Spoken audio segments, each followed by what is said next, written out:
इंद्रजिमी जंभ पर बाणव सुअंभ पर रावण सदंभ पर रघुकुल राज हैं। कौन बारी बाह पर शंभु रतिनाह पर ज्यों सहस्त्र बाह पर राम द्विजराज हैं। दावा द्रुम दंड पर चीता मृग झुंड पर भूषण वितुंड पर जैसे मृगराज हैं। तेजतम अंश पर कान्ह जिमि कंस पर त्यों मलेच्छ वंश पर शेर शिवराज हैं।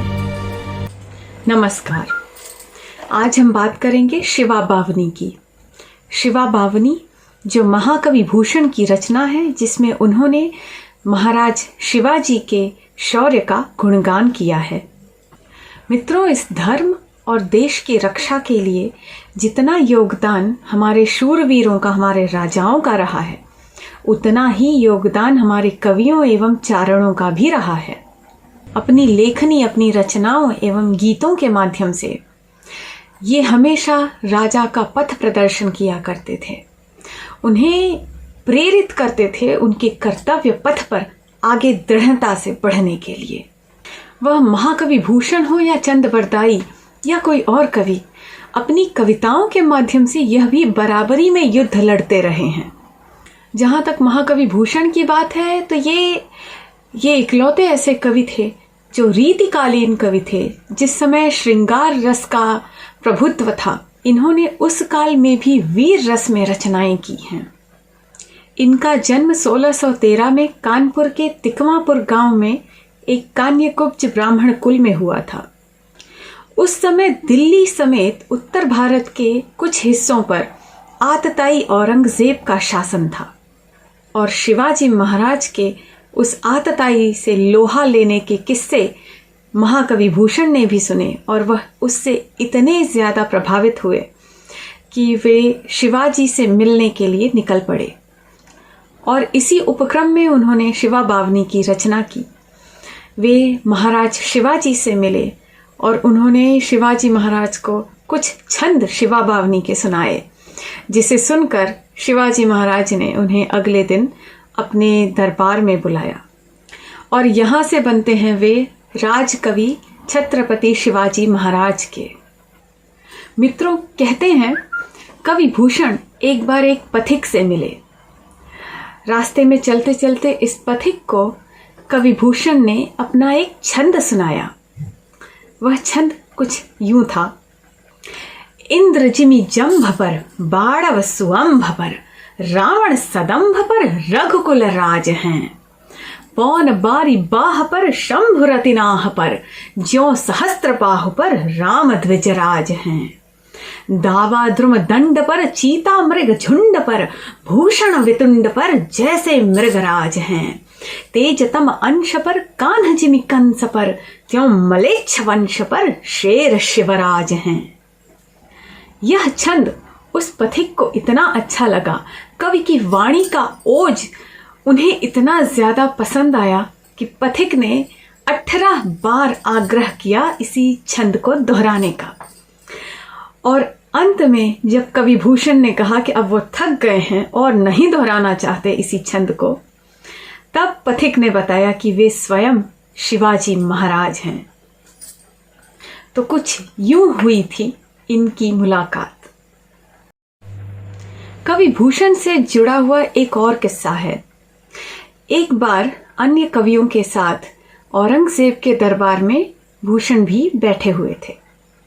औरंगजेब ने कहा कि आप सभी मेरी हमेशा प्रशंसा करते रहते हैं। क्या इसका मतलब ये है कि मुझ में कोई दुर्गुण नहीं है, मुझ में कोई कमियां नहीं है? अब इसके उत्तर में बाकी सभी कवि इस आतंकी का आतंक जानते हुए, इसकी विक्षिप्त मानसिकता को समझते हुए चुप रहे। किंतु कवि भूषण कहाँ चुप रहते। उन्होंने औरंगजेब से कहा कि यदि आप पहले मेरी सुरक्षा का फरमान जारी करें तो मैं आपकी सच्चाई बयान करता हूं।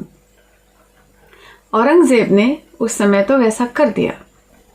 उसके बाद कवि भूषण ने एक छंद सुनाया औरंगे को कि बिले की ठौर बाप बादशाह शाहजहां ताको कैद कियो मानो मक्के अगिलाई है।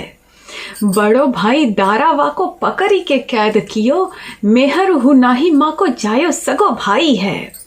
बंधु तो मुराद बख्श वादी चूक करीबे को, बीच दे कुरान खुदा की कसम खाई है। भूषण सुकवि कहे सुनो औरंगजेब, एते काम कीनो तो पातशाही छाई है। हाथ तस्बीह लिए प्रात उठे बंदगी को, आप ही कपट रूप कपट सुजब के। आगरे में जाए दारा चौक में चुनाई लीन हो, छत्र हु छिनायो मानो मरे बूढ़े बाप के। कीन्हो है सगोत घात सो मैं ना ही कहूं फेरी, पील पै तुरायो चार चुगुल के गप के। भूषण भनत छर छंदी मति मंद महा, सौ सौ चूहे खाए के बिलारी बैठी तप के। अर्थात जिसने अपने बूढ़े पिता को कैद करवा लिया हो और अपने भाइयों की निर्मम हत्या की हो, ऐसा घृणित निकृष्ट व्यक्ति स्वयं को बादशाह कहता है। साज चतुरंग वीर रंग में तुरंग चढ़ी, सरजा शिवाजी जंग जीतन चलत हैं। भूषण भनत नाद विहद नगारन के, नदी नद मद गैबरन के रलत हैं। ऐल फैल खैल भैल खलक में गैल गैल, गजन की ठेल पैल सैल उसलत हैं। तारा सो तरनी धूरी धरा में लगत जिमी, धारा पर पारा पारा वार यों हलत हैं। अपनी चतुरंगिनी सेना को सजाकर सरजा यानी सर्व शिरोमणि वीर शिवाजी युद्ध में विजय प्राप्त करने के लिए निकलते हैं। युद्ध के नगाड़ों की ध्वनि इतनी प्रबल है कि सेना में चल रहे हाथियों का झुंड मतवाला हो जाता है। जब हाथी मतवाला होता है तो उसके कान से एक द्रव निकलता है, और यहाँ कवि कहते हैं कि हाथियों के कानों से द्रव जो निकल रहा है वो इतना अधिक है कि रास्ते में मिल रहे नदी नाले सब उससे भर जा रहे हैं। यहाँ अतिशयोक्ति अलंकार का प्रयोग किया गया है। कविता को अधिक इम्पैक्टफुल बनाने के लिए अतिशयोक्ति अलंकार का प्रयोग होता है।